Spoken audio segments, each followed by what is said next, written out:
क्या आपने कभी नोटिस किया है, जब दुनिया भर के लोग फ्राइडे नाइट का इंतज़ार करते हैं बाहर जाने के लिए, कुछ लोग होते हैं जो सिर्फ घर वापस आने का इंतज़ार करते हैं। जब सोसाइटी कहती है कि सक्सेस मतलब है नेटवर्किंग, सोशलाइजिंग और हमेशा आउट देयर रहना, तब कुछ लोग अपने घर की चार दीवारों में सबसे ज़्यादा जिंदा महसूस करते हैं। यह एक अजीब कॉन्ट्रडिक्शन है। हमें बताया जाता है कि इंसान एक सोशल एनिमल है, तो फिर यह लोग कौन हैं जो अकेले रहना पसंद करते हैं? क्या यह लोग एंटी सोशल हैं? क्या इन्हें कोई प्रॉब्लम है? या फिर क्या इन्हें कुछ ऐसा पता है जो बाकी दुनिया नहीं जानती? आज हम जानेंगे उन लोगों की साइकोलॉजी को जो घर पे रहना पसंद करते हैं। और ट्रस्ट में, आंसर इतना सिंपल नहीं है जितना आप सोचते हैं। देखो, पहली नज़र में तो यह लोग बोरिंग लग सकते हैं।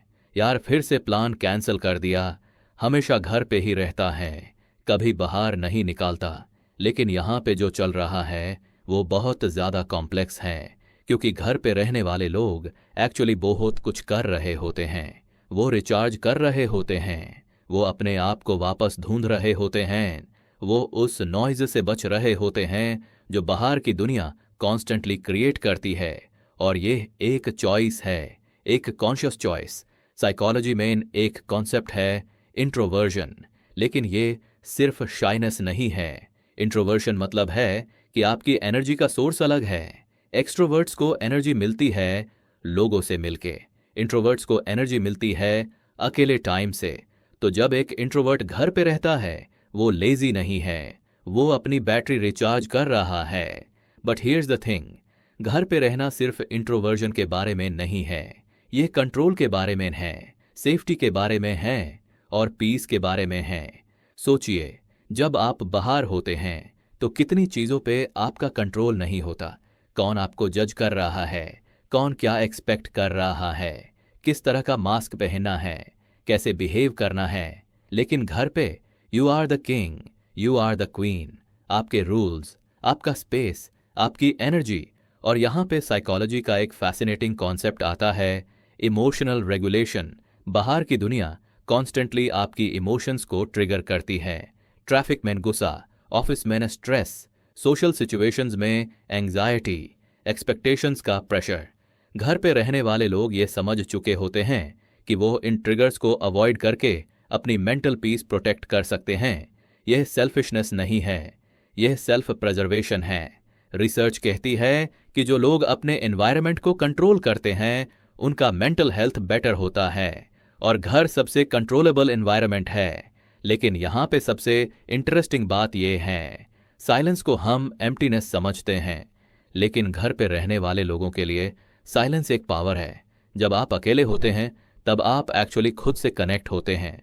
आपके थॉट्स क्लियर होते हैं, आपकी क्रिएटिविटी फ्लो करती है, आप वो इंसान बन पाते हैं जो आप होना चाहते हैं, न कि वो जो दुनिया चाहती है। साइकोलॉजिस्ट इसको सॉलिट्यूड कहते हैं और यह लोनलीनेस से बिल्कुल अलग है। लोनलीनेस मतलब है फोर्स्ड आइसोलेशन जो डांट देती है। सॉलिट्यूड मतलब है चोजन अलोननेस जो पीस देती है। और ये एक स्किल है, अपने साथ कंफर्टेबल रहना, अपनी कंपनी एंजॉय करना, यह सब सीखना पड़ता है। घर पे रहने वाले लोग ये स्किल डेवलप कर चुके होते हैं। उन्हें ऑडियंस की ज़रूरत नहीं पड़ती खुश रहने के लिए, उन्हें वैलिडेशन की ज़रूरत नहीं पड़ती एग्जिस्ट करने के लिए। But here's what society doesn't understand. जब आप प्लान्स कैंसिल करते हैं तो लोग सोचते हैं आप उन्हें अवॉइड कर रहे हैं, लेकिन ट्रूथ ये है कि आप खुद को प्रोटेक्ट कर रहे हैं। जब आप वीकेंड्स घर पे बिताते हैं तो लोग सोचते हैं आप लाइफ मिस कर रहे हैं, लेकिन ट्रूथ ये है कि आप अपनी एक्चुअल लाइफ जी रहे हैं, वो लाइफ जो इंस्टाग्राम पे नहीं दिखती। और यह जजमेंट, यह सबसे ज्यादा पेनफुल होता है। बोरिंग है यार, एंटी सोशल हैं, डिप्रेस्ड होगा शायद। लेकिन साइकोलॉजी कहती है कि ये लेबल्स गलत हैं। घर पे रहना एक कोपिंग मैकेनिज्म हो सकता है, एक प्रेफरेंस हो सकता है, या फिर सिंपली एक पर्सनैलिटी ट्रेट। अटैचमेंट थियरी यह बताता है कि कुछ लोग अवॉइडेंट अटैचमेंट डेवलप करते हैं। उन्होंने बचपन में सीखा कि क्लोजनेस डेंजरस हो सकती है, तो अब वो डिस्टेंस मेंटेन करते हैं सेफ्टी के लिए। क्या यह उन्हें गलत बनाता है? नहीं, यह उन्हें ह्यूमन बनाता है। और यहाँ पे ट्विस्ट है, घर पे रहने वाले लोग एक्चुअली बहुत स्ट्रांग होते हैं। उन्हें अपनी हैप्पीनेस के लिए किसी और की ज़रूरत नहीं होती। उन्हें एंटरटेनमेंट के लिए हमेशा स्टिमुलेशन की ज़रूरत नहीं होती। वो अपने थॉट्स के साथ बेच सकते हैं, अपने फियर्स फेस कर सकते हैं, अपने ड्रीम्स को एक्चुअली परस्यू कर सकते हैं, क्योंकि उनके पास टाइम है, फोकस है और एनर्जी है। हिस्ट्री देखो तो सबसे क्रिएटिव लोग, राइटर्स, आर्टिस्ट्स, थिंकर्स, वो सब सॉलिट्यूड में थ्राइव करते थे। आइंस्टाइन, न्यूटन, पिकासो, ये सब लोग अकेले टाइम को वैल्यू देते थे, क्योंकि इनोवेशन नॉइज में नहीं, साइलेंस में होती है।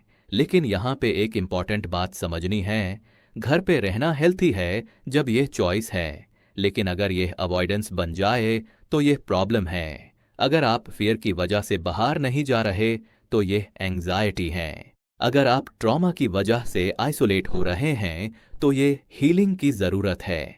अगर आप डिप्रेशन की वजह से अनमोटिवेटेड हैं तो ये हेल्प मांगने का टाइम है। बैलेंस ज़रूरी है। सॉलिट्यूड और कनेक्शन दोनों चाहिए। घर और दुनिया दोनों इम्पॉर्टेंट हैं। The key is awareness. पूछो खुद से, मैं घर पे क्यों रहना चाहता हूँ? क्या यह मुझे एनर्जी दे रहा है या एनर्जी ले रहा है? तो आज जो हमने सीखा, घर पे रहने वाले लोग वीक नहीं हैं, वो बोरिंग नहीं हैं, वो गलत नहीं हैं, वो बस अलग हैं। और अलग होना ओके है। मे बी आप भी उन लोगों में से हैं जो फ्राइडे नाइट को घर पे चाय के साथ एक बुक के साथ बैठ के खुश हैं। और अगर सोसाइटी इसे समझ नहीं पाती तो ये उनकी लिमिटेशन है, आपकी नहीं। क्योंकि अल्टीमेटली जिंदगी का गोल ये नहीं है कि सबसे ज्यादा लोगों से मिलो, गोल ये है कि सबसे ज्यादा खुद से मिलो। और कभी कभी घर की चार दीवारों में, साइलेंस में, सॉलिट्यूड में आप अपने आप को सबसे अच्छे से सुन पाते हैं। तो अगर आज रात आप प्लान्स कैंसिल करके घर पे रहना चाहते हैं, गो अहेड।